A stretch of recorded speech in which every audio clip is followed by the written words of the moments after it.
Estamos no ar com mais uma edição do Mundo Acadêmico. O Mundo Acadêmico tem o prazer de receber hoje em seus estúdios o professor mestre Emerson Nogueira Salles, que é professor, coordenador e pesquisador dos programas de pós-graduação Lato Sensu da FECAP, Fundação Escola de Comércio Álvares Penteado, em São Paulo, e também coordenador dos cursos de auditoria e perícia. Professor, obrigado pela sua presença aqui nos estúdios do Mundo Acadêmico. Eu que agradeço a oportunidade de estar presente aqui nesse programa de vocês. Para mim é uma oportunidade, né, discutir isso, debater e falar sobre a atividade pericial e também um pouquinho aí da auditoria, que nós vamos passar por ela, mas o foco na perícia e na oportunidade de trabalho que nossos colegas aí, contadores, economistas, administradores têm nessa encarreiramento, nessa alternativa de atividade profissional dessas três profissões, né, que envolve esse mundo do negócio. Então, essa oportunidade é muito boa, inclusive para o meio acadêmico, já discutir isso desde a fase acadêmica para o futuro, né, profissional aí no mercado, que tanto carece, tanto precisa de profissionais assim, capacitados, profissionais bem preparados, bem formados para a atividade. O professor Emerson, ele é convidado também no nosso curso de pós-graduação em Auditoria, Controladoria e Finanças e ministra a disciplina de Perícia Contábil. Voltamos já já.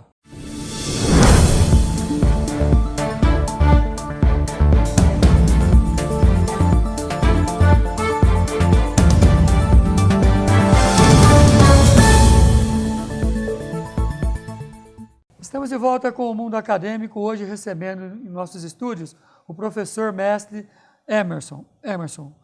O tema de hoje, para conversar com o nosso público, é falar um pouco sobre a profissão do perito, né? Perito, auditor, você como professor convidado no nosso curso de pós-graduação em Auditoria, Controladoria e Finanças, fez uma palestra hoje, os nossos alunos do curso de graduação, o que a gente está muito grato pela sua presença.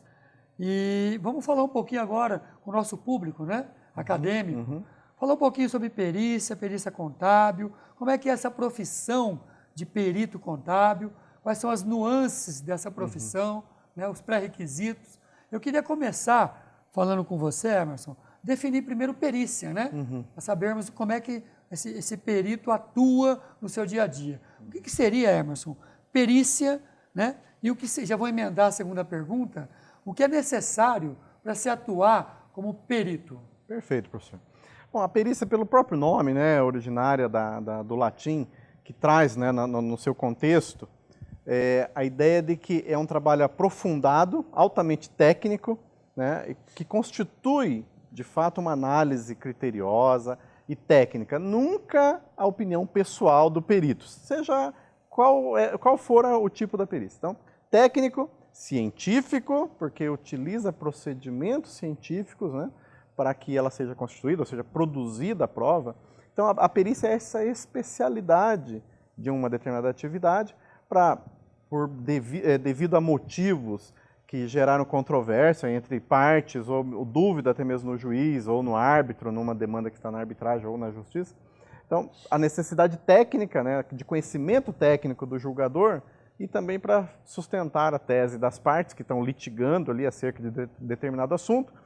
E aí necessita, então, da produção da prova pericial. Então, a perícia é o profundo conhecimento de um especialista, de um expert, né, de alguém que domina realmente aquela matéria para que produza a prova pericial. E por prova é realmente algo que consiste, partindo de um objeto a ser periciado, consiste em levar o esclarecimento ou levar a verdade que por si tem que ser irrefutável, né? Ela pode até ser combatida, mas ela tem que se sustentar, tem que ser mantida, porque ela foi produzida de maneira técnica e científica. E isso para esclarecer algum ponto controverso, né? Ou controvertido, como os juízes normalmente despacham nas suas decisões ali nos autos, ao determinar a perícia. Então, ele espera da perícia, né, um laudo ou um parecer técnico que circunstancie uma prova produzida, né, acerca daquele objeto da perícia. Então, é responsabilidade do perito munir-se de capacitação técnica, e aí, respondendo a segunda pergunta, que é preciso, né, além da formação acadêmica. E aí nós estamos aqui envolvendo as três formações que envolvem negócios, né, que é o contador, o administrador e o economista, que transitam facilmente e livremente nesse meio aí pericial de perícia contábil, perícia econômica e perícia financeira. Os 3 profissionais conseguem trabalhar tranquilamente nisso. Só apenas a gente deve destacar que se a perícia for estritamente contábil, e aí sim tem que ser o contador. Né? E há necessidade da formação acadêmica e do registro no conselho de classe, que rege, né, que fiscaliza e autoriza a atividade. Então, o CRC para o contador, o CRA para o administrador e o CORECON, né, para o economista.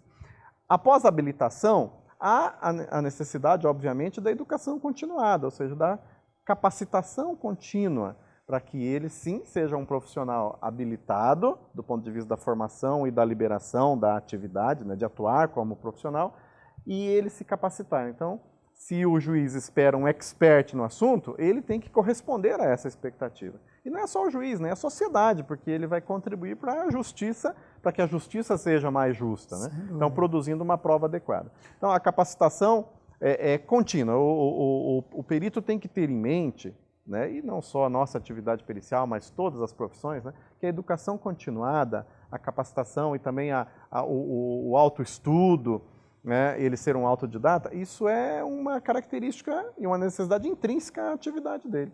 Ele tem que ter comprometido com a aprendizagem contínua. Né? Mas você já colocou, mas eu queria que você abrisse um pouquinho mais, 2 coisas. O objeto e o objetivo da perícia. A perícia de um modo geral. E aí as suas áreas, né? Você já comentou, é contábil, financeira, né? Objeto e objetivo da perícia. Perfeito. São dados bem técnicos, isso, professor. E às vezes isso acarreta algum entendimento equivocado na produção da prova. Porque definir claramente o objeto, em tese, seria o papel do juiz ao deferir a perícia ou determinar de ofício, né? Quando as partes não pediram, mas ele entende que precisa, porque o processo está sendo instruído para que ele julgue em um determinado momento. Então ele deveria, e a gente chama isso que no saneamento dos autos, ele determina os pontos controversos. Nos pontos controversos, a gente encontra o objeto da perícia. Né? Mas às vezes isso não está claro nos autos. Então cabe ao perito, ao aceitar a incumbência, né, aquele mistério, né, a atividade, a atribuição, ele saber claramente, identificar nos autos claramente qual é o objeto da perícia. Isso é fator número 1 de sucesso da perícia.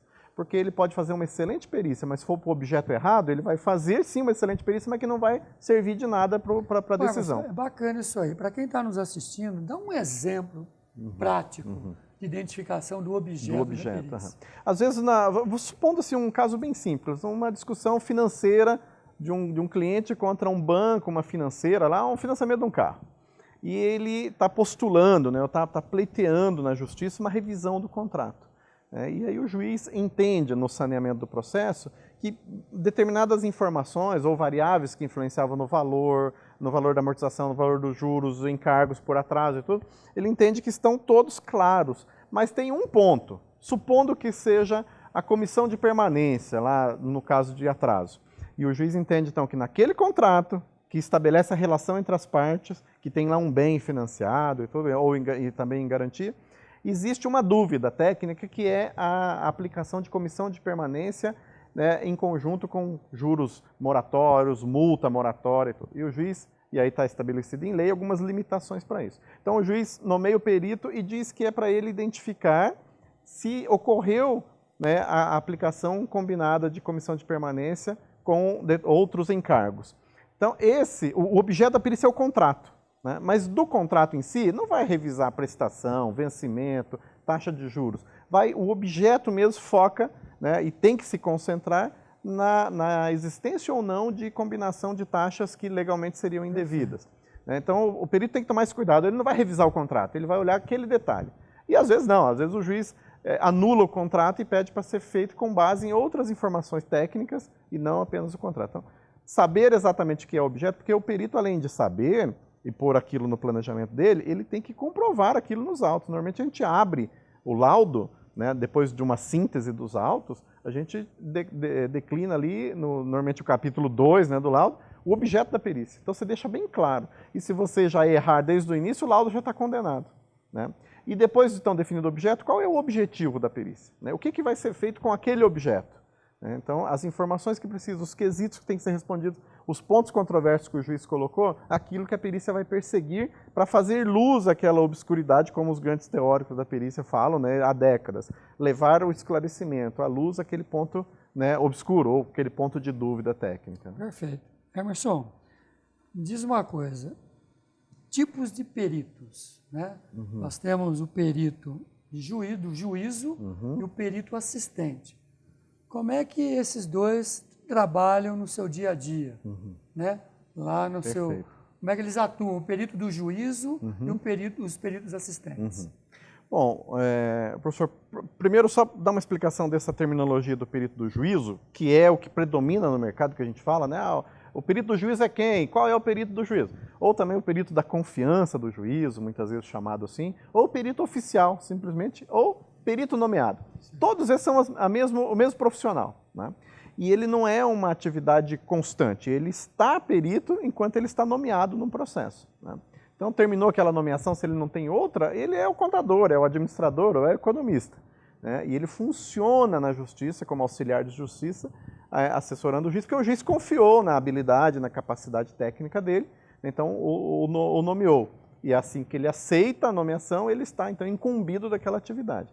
Então, o perito do juiz é aquele que o juiz, para esclarecer um ponto controvertido ali, um ponto que precisa do conhecimento técnico, o juiz nomeia dentre um rol de peritos cadastrados naquela vara, né, pelo conhecimento que ele tem, pela habilidade que ele demonstra lá no currículo, pelos laudos que ele já produziu. Então esse é o perito da confiança do juiz. Ele tem alguns pontos importantes para ser levado em conta, que é a questão da imparcialidade, da independência que ele tem, que são os mesmos critérios adotados para o juiz, também aplica-se para o perito, né? A independência profissional, porque ele não pode tender para nenhuma das partes, né? Ele é realmente imparcial.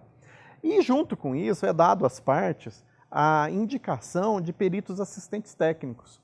Esses peritos são parciais para cada cliente dele. Então, realmente, ele tem uma relação de cliente-fornecedor. O perito nomeado juiz, não. Ele é auxiliar da justiça e vai auxiliar a justiça e o juiz a chegar, né, então, pelo esclarecimento técnico, a uma decisão. E o assistente técnico, ele se relaciona diretamente com o cliente e ele tem por responsabilidade, e até o próprio Código de Processo Civil diz isso, ele tem que propugnar para uma produção de prova adequada ao objeto da perícia, né? Então, independente do interesse do cliente que ele tem que defender, ele tem as limitações. E aí há que se ter muito cuidado com isso, a limitação técnica e a limitação ética, né, para saber até o ponto que ele vai para defender o cliente dele. Mas isso é muito simples, porque é respeitar o código de ética de cada categoria, né, o bom senso, né, as questões morais do processo, e entende-se que ele tem as mesmas capacitações que o perito nomeado, ou o perito da confiança do juiz. E os três, se houver a indicação do assistente, porque é opcional, né, a parte não precisa obrigatoriamente ter o assistente, mas os três deveriam trabalhar em conjunto para que gere uma prova que seja realmente útil para a justiça. Mesmo os dois assistentes tendo interesse em defender a sua parte, né, o seu cliente. Tá certo. Ô Emerson, você falou bastante de perito, perfeito, essa distinção entre perito do juízo e perito assistente, um trabalhando para o juízo, e os assistentes trabalhando para as partes, né? E como é que é esse mercado hoje? Fala para o telespectador que está nos assistindo. Esse mercado hoje funciona bem? Como é que é isso para quem pretende, né, tá fazendo o seu curso de administração, de ciências contábeis, fazendo uma pós-graduação, uma especialização, que é o caso dos nossos alunos aqui, onde você está dando a disciplina lecionando a disciplina de perícia contábil. Como é que está esse mercado hoje? Está aquecido? Você colocou na palestra os números de quantidade de processos em nível Brasil, né? Como é que você que atua na prática, no dia a dia, como é que está esse mercado hoje? Os alunos estão nos assistindo. Perfeito, professor, porque é importante que quando a gente fala de uma alternativa de carreira, que o aluno ele tenha pelo menos a dimensão, né, de que mundo é esse, né? Esse mundo do trabalho. Porque no dia a dia, como foi falado na palestra, no dia a dia nós não conseguimos dialogar com os alunos. Como é que é o mercado de trabalho? Deveríamos fazer isso, né? Mas acaba faltando tempo. Perfeito. E uma palestra como essa que você teve a oportunidade de colocar para os nossos alunos de contábeis e administração, e o Bruno vai estar mostrando aí algumas imagens, né, da tua apresentação, foi extremamente elucidativo. A gente viu alunos de primeiro ano se interessando pela profissão. Poxa vida, nunca imaginei, né, que isso aí pudesse ser efetivamente uma profissão dentro da carreira que eu me prontifiquei a estudar, né, a ciência, né, de contabilidade, administração. Então, como é que está esse mercado hoje, Emerson? Bom, a situação econômica do país, de certa forma, ela está contribuindo para um crescimento na necessidade de peritos. Né? Nós estamos falando aí do ambiente de negócio, então essas 3 carreiras nós estamos falando, né? Muita controvérsia, né? Muita controvérsia. Muita discussão. Com a crise, né, lá desde 2014, como que a gente começou a sentir os primeiros impactos da crise, havia assim, algumas perguntas sobre e a atividade pericial vai diminuir? E a gente sempre falava, vai aumentar. Porque no momento que as empresas começam a quebrar contratos, a própria empresa começa a entrar numa fase de descontinuidade, de solução de sociedade, inadimplência, demissões, tudo isso são coisas que a gente não quer ver na economia, mas que de fato existem, não tem como fechar os olhos para isso. E para resolver tudo isso, né, nessa seara existem muitos problemas técnicos, né, no sentido da necessidade da perícia. Né? Então precisa de bons peritos. O mercado tem uma quantidade de peritos nessas 3 formações, aí também em outras áreas, né, de formação, mas concentrando nessas 3, tem, mas existe, né, uma carga de trabalho, uma demanda muito maior do que a disponibilidade de profissionais. E existe o problema ainda da falta de atualização dos profissionais. Né? Então, nós precisamos de mais profissionais e mais bons profissionais. Né? E por isso estimula-se o desenvolvimento da educação continuada dos profissionais. E a especialização, né? Especialização. Inclusive você é coordenador na FECAP de um curso de perícia. Isso né? mesmo. É um dos poucos cursos de pós-graduação lato sensu em perícia. Em nível né? Brasil. Em nível Brasil, né? nível Brasil. Então é um curso que atende às principais atividades da perícia, né? E é o que a gente tem conversado muito aqui, sobre a oportunidade de discutir e de repente, disponibilizar algo parecido Exato. com isso. Inclusive já conversamos sobre isso, de trazer aqui para a FIB um curso de extensão, num primeiro momento, de perícia, né? Para realmente profissionalizar contadores, administradores que estejam interessados em atuar nessa área. E aí, professor, inclusive, a gente, né, deve abranger isso, tanto os profissionais já formados e até os atuantes já em perícia, ou aqueles profissionais da contabilidade, né, os economistas, administradores, que nunca têm, pensaram em atuar. e de alguma maneira têm contato com esse mundo do negócio aí, que pode, de repente, abrir uma alternativa de carreira, ou uma segunda carreira. O próprio escritório de contabilidade, né, ele atende os clientes, pode abrir uma segunda... Uma prestação de serviço paralelo. Isso, no mix de oferta, novo, né? um produto novo, oferecer nesse mix um produto novo, começando com os clientes dele, depois expandindo para os outros. Formar a equipe dos escritórios, né, então num curso desse de curta duração, curso de extensão, formar profissionais para essa especialidade. Dentro do próprio escritório. Dentro do próprio escritório. E aqueles profissionais autônomos, porque a perícia tem uma vantagem, às vezes, assim, que tem que ser considerada, que é a possibilidade de você trabalhar como autônomo, até com escritório de home office. Na sua própria casa. Na própria casa, desde que você tenha realmente uma estrutura e uma disciplina de trabalho. Né? Mas assim, voltando, a questão da formação técnica é fundamental. É indispensável. E a graduação, nós sabemos que a grade nossa, né, das graduações, ela tem uma limitação de horas e não tem como ser diferente, né, para a perícia.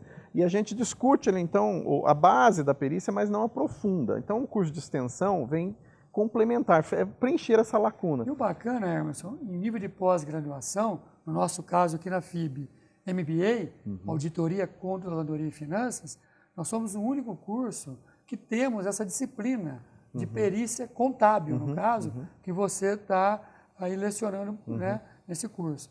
E isso você mesmo está comprovando, chama muita atenção do aluno, porque ele espera, às vezes, um curso de extensão de perícia, sim. que é isso que a gente pretende completar. Porque ele vê nisso uma profissão, ele vê na perícia uma profissão. Então, dentro desse leque de atividade da profissão do contador, administrador, economista também, que muitas vezes atuam numa área muito próxima, né? A gente tem que sim evidenciar para o aluno essa alternativa de carreira. Isso chama muita atenção na própria aula, né? Sem dúvida, porque ele vê que dentro do rol de conhecimentos que ele tem, ele pode aplicar uma grande parte desse conhecimento para atuar na área pericial. E aí a nossa preocupação é de trazer essa disciplina para a nossa grade. Perfeito. Porque no momento que você mostra essa alternativa e mostra que é possível ele se desenvolver nisso e oferece ferramentas para ele, Não, você está abrindo um novo E mercado. ele vai se dedicar a isso. Né? Então, é muito provável que nessa região tenham peritos de outras regiões atuando aqui, assim como alguns daqui também fora. Perfeito. Então, você tem uma alternativa, né? E aí a gente volta só lembrando daqueles números de processo. Nós falamos, o 2018 fechou com 94 milhões de processos na justiça. Você tinha colocado um processo... É mais ou menos um processo para cada dois brasileiros. Em nível Brasil. Então, assim, é uma proporção, óbvio que tem pessoas jurídicas relativo, demandando, né? É relativo, né? mas é para a gente ter uma ideia de, poxa, se para cada 2 habitantes, 2 brasileiros, contando, né, desde as crianças aí na população total, eu tenho um processo ativo, né, e que a maioria dos processos requer perícia na fase de conhecimento, que é a fase antes da sentença, ou às vezes na fase de liquidação, né, execução da sentença, então tem um mercado enorme de trabalho. E também a gente chamou atenção na palestra, né, professor, cabe relembrar aqui, que onde tem um perito nomeado, há a possibilidade de ter 2 peritos assistentes, um de cada parte, quando existe só um postulando como autor e outro como réu. Às vezes tem mais de um autor e outro mais de um réu. Então ele pode ter um perito de cada um. Então tem um mercado e esse mercado é crescente, né? A gente percebe pelos números de processos e pela procura e até mesmo a demanda que alguns escritórios de peritos, não só de perícia, não só em São Paulo, mas também nas grandes polos regionais como Bauru, né, peritos sobrecarregados de trabalho, atrasando o prazo de entrega de processo e o juiz sem alternativa de nomear peritos novos, porque ele quer um perito com uma boa formação. Emerson, em cima disso, o aluno recém-formado ou mesmo pós-graduado se interessou por essa área de atuação que é a perícia, né? Qual é o primeiro passo que ele tem que dar para poder se inscrever, para poder se habilitar a ser um perito judicial? E essa é uma grande pergunta para o recém-formado, né? Ou até mesmo o estudante Exato. que está em formação e já pensando nessa alternativa, né? Então, em primeiro lugar, é concluir a graduação, fazer uma graduação muito bem feita, né? Que ele se prepare realmente para o mercado de trabalho e ele tendo a perícia como o principal foco, ou mesmo que seja um foco secundário, ele se preocupe em buscar conhecimento sobre a perícia. Aí vem, obviamente, na parte da habilitação, o registro no conselho de classe, que é obrigatório, então não basta ser bacharel, ele tem que ser o profissional registrado no conselho, né? Então, tendo o registro, ele está habilitado para atuar como perito. E aí, claro que ele tem que estar capacitado para aquilo. Não basta ter habilitação e não se sentir realmente capaz, né? Porque no momento que ele se oferece lá para funcionar como perito ou oferece o serviço dele para o escritório de advocacia, ele tem que dizer, ó, eu sou capaz de fazer isso, tenho conhecimento, tenho experiência, ou tenho uma experiência teórica e quero colocar em prática, né? Então ele tem que realmente estar preparado para aquilo. Não adianta prometer algo e não entregar. Então essa cautela, né, e esse dever de casa que deve ser feito antes. Então, partindo de uma boa formação, né, da graduação, da habilitação pelo registro profissional, ele deve ir para o mercado por 2 maneiras, né? Para ser assistente técnico em contato com o escritório de advocacia, com os clientes finais mesmo, empresas, pessoas físicas mesmo, oferecendo, obviamente, trabalho fazer e o entregando. networking dele, né? Estabelecendo networking, né? Esses contatos profissionais são muito relevantes, né? Às vezes ele começa atuando como auxiliar de um perito, adquire uma experiência e depois começa no voo solo dele, né? E como auxiliar da justiça, ou perito do juízo, né, ou da confiança do juiz, que é um nome, né, que o mercado usa mais, ele, além do cadastro no portal lá da Justiça, no caso do Tribunal de Justiça de São Paulo, ele também deve visitar os fóruns, se relacionar, estabelecer essa relação com o diretor do cartório que atende aquele juiz, né? E se apresentar para o juiz também, o cartão de visita, um currículo resumido. E ali, mas como que eu vou no juiz se eu não fiz nenhuma perícia ainda? Vai mostrar as suas habilidades, a sua capacitação, a sua formação e se propor a fazer o primeiro trabalho com o juiz, né? As oportunidades são dadas. A gente tem exemplos disso lá na faculdade, onde eu coordeno. Alunos que começam na pós-graduação, antes de terminar o curso, já tem nomeações. Acontece com todos? Não. Até às vezes alguns esperam, né, a conclusão do curso ainda para depois começar a visitar os juízes. Mas existem casos de sucesso. Às vezes a gente até traz para a sala para falar para as turmas novas como foi o caso, né? Agora, há que se chamar a atenção, professor, da questão da educação continuada, né? O Conselho Federal de Contabilidade estabeleceu, desde 2017, o programa de educação continuada do perito, desde que ele se cadastre no portal, né, no Cadastro Nacional de Peritos Contábeis. É voluntário esse cadastro, né?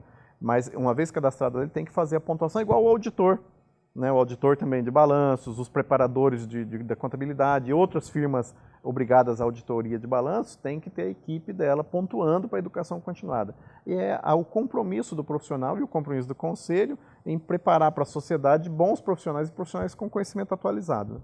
Então, essa ideia de ter um curso de extensão, né, com uma formação específica em perícia, por mais que a gente não consiga no curso de extensão abrir todas as especialidades, mas a gente pode concentrar nas mais demandadas, como a perícia bancária, a perícia financeira, né, a perícia contábil propriamente dita, né, a perícia econômica, que envolve fatores econômicos, criação de valor num negócio que está sendo discutido, né? Então, tem uma necessidade disso, e um curso de extensão pode ser uma excelente opção, não só para Bauru, para a região toda. Eu vejo como promissora essa ideia. Né? Acho que até um programa que a própria FIB, né, que já tem no âmago dela ali a ideia do desenvolvimento da região. Já está com 12 anos, pois né? E a gente vai avançar sim, temos todo o interesse de implementar um curso, num primeiro momento, de extensão, e num segundo momento, por que não? Um lato sensu. Um lato sensu, ou mesmo um MBA, né? Sim, sim. E que é o curso lá que você lidera e coordena na FECAP em São Paulo. Professor Emerson, aqui meus agradecimentos, né, em nome da FIB, por ter aceito o convite de estar aqui conosco, inicialmente como professor convidado, na disciplina de perícia contábil, né, e com absoluta certeza vamos avançar aí para trazer um curso de extensão aqui para a FIB, de perícia, né, esse é o nosso grande desafio para 2020, vamos avançar nessa ideia. E por que não, mais para frente, fazer um curso também de lato sensu, inicialmente, de perícia. Né? Você, com toda a tua experiência, vivência, né? Tem impressionado muito bem os nossos alunos no curso de pós-graduação de MBA. Né? Fica aqui os nossos agradecimentos e a sua presença aqui também, nos estudos do mundo acadêmico, esclarecendo, clareando aos nossos telespectadores, né? O que é perícia, né? Passando por toda uma didática que, no dia a dia, quem está nos assistindo não entende isso. Né? E a sua didática foi muito elucidativa. Eu quero aqui agradecer a sua presença em nome da FIB. Eu que agradeço, professor. Para mim foi, né, uma honra e sempre é um privilégio, né, dentro de uma instituição tão bem estruturada como é a FIB, e vendo o interesse dos alunos nessas discussões, tanto na palestra como nas aulas que temos ministrado. Então, para mim, realmente é um privilégio discutir esse assunto, um assunto tão importante para a sociedade e importante para os nossos alunos e para os futuros profissionais, né? E também para os que já atuam, no caso de um curso de extensão, o mercado todo pode se beneficiar desse curso. Perfeito. Eu espero termos outras oportunidades de debater esses assuntos, né? E fico à disposição e, mais uma vez, agradeço aí o privilégio de ter participado desse bate-papo aqui sobre perícia. Ok. E assim estamos encerrando mais uma edição do Mundo Acadêmico. Obrigado pela sua preferência e audiência. E até uma próxima oportunidade. FIB, aqui a gente se encontra.